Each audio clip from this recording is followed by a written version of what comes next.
Hi, this is Scott Garibay, and today I'm going to give a channel update.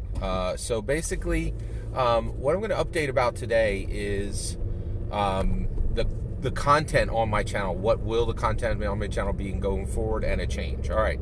So for the entire month of, I think maybe minus 1 or 2 days at the beginning, I think from March 3rd through the entire rest of the month for March, I talked about nothing but essentially the primary content was about Vladimir Putin invading Ukraine, right? Vladimir Putin punching through and starting the 2022 war in Europe, right? And this was a massive change because generally I discuss D&D. And this whole thing started on February 24th, and for about a week and a half, I attempted to discuss the Vladimir Putin problem through the lens of Dungeons and Dragons, which I think is 100% appropriate and 100% possible, right? However, the reason why I switched and I talked just about Vladimir Putin and his 2022 war on Europe was because it was one of the most epic changes I've ever seen in the 52 years I've been on this planet. And as an American commentator, I thought this event has virtually everything. Like, it's 99% about America, in my opinion, which I know people do not agree with, right? But I thought this was incredibly American specific and really impacted America deeply, and I had a ton of thoughts on it, right? And so I wanted to share them, right?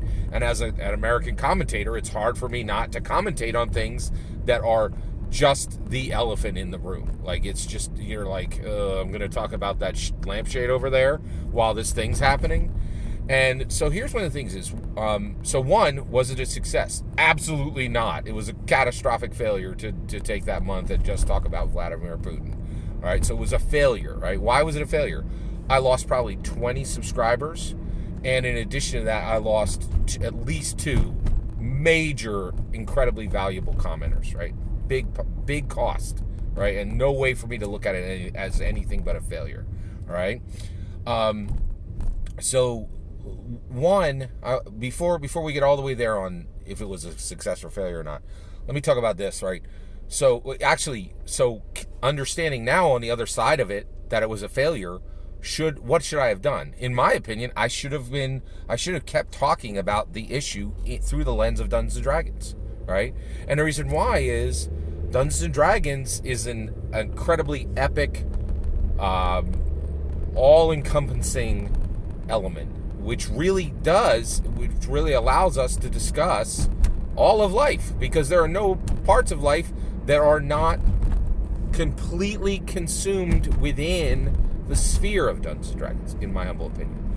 The reason I didn't do that going forward was when I mixed discussion of Vladimir Putin and Vladimir Putin's savage attack on Europe, that basically, and in the light of Dungeons & Dragons, that upset Dungeons & Dragons players and Dungeon Masters, right? It upset them greatly, right? A lot of my content upsets people. There's just no two ways about that. Now, that is a part of the structure, right? I have lots of things I agree with you on, right? Tons of them. I don't talk to you about it because I think it's incredibly boring for me to repeat stuff that many, many other people agree with, right? I can't believe there are channels that actually do that all the time. Like, here, let me say this thing that 1,000 other people are saying. I have no interest in building content around that. I talk about content on the edges, right? And I bring you takes that other people don't have, that I have, right? I don't craft takes that other people don't have because I don't need to. I don't really see the world the way most people see the world, right? So I genuinely am I'm very often the only person standing in a field, right? Like, by myself. It's my nature, right? So, all right, so I think what I should have done is just simply talked about the Vladimir Putin problem through the lens of Dungeons and Dragons. Now, having been on the other side of it, I think that's what I should have done, okay? I'm not saying that's what I'm going to do going forward, because I also recognize this, it upsets a lot of people, right? So it was a failure. Do I regret doing it? Absolutely not, right? And here's why. The reason why is Nintendo Labo, right? Nintendo is a massively successful company that is, bar none, the most innovative company in video games, and they have had absolutely mammoth successes, and their games are valued at a level no other games are valued. None. Right? And the reason why is they're not afraid to fail.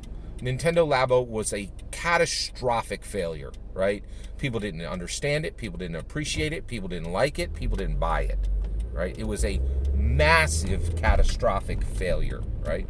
But I am convinced without Nintendo Labo exists because specifically Nintendo is a company that is fueled by courage rather than cowardice, right? And they have the courage to try things that no one else will, and sometimes they fall flat on their face, and sometimes they have absolutely massive successes that come from courage and innovation and doing what others will not, right?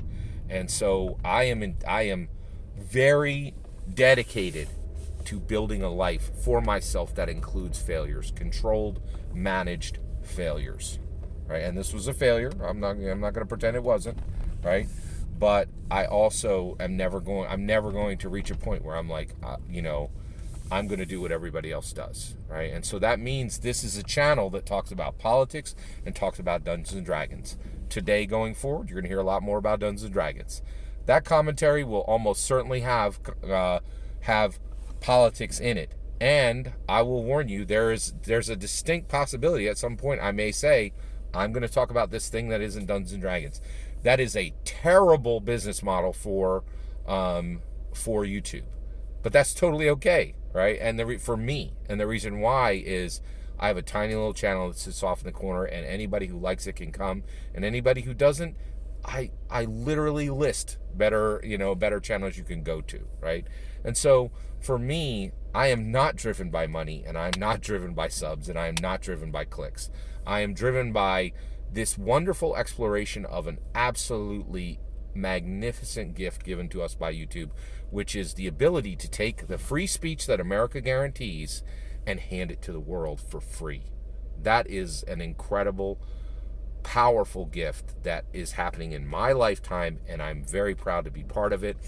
And I'm really excited about what can I do with my YouTube channel that others can't, because I'm not, my primary thrust is not money and subs, right? So what can it be? And I can tell you a few things, which is, one, it's free speech. Two, it's American focused, right? And three, one of the things I'm realizing recently is I don't have a journal. I don't write things in a book that nobody sees. A lot of me is here. So in many ways, this is the Scott Garibay channel. If people are here for it, great. If people aren't here for it, I can understand that. So I want to thank each and every one of you who have stayed on this journey with me. It is incredibly valuable. Thank you so much. I do not take it for granted, and I am incredibly appreciative. For those of you who were here who aren't, I appreciate every time you watched a video previously and gave a great comment. And I'm really, really thankful for everything. And so enjoy the D&D content going forward. And I would love to hear your thoughts on anything I just shared and anywhere where you think I should adjust. All that's my opinion. I'd love to hear your opinion. Let me know in the comments below. Please consider liking and subscribing, and have a wonderful millennium.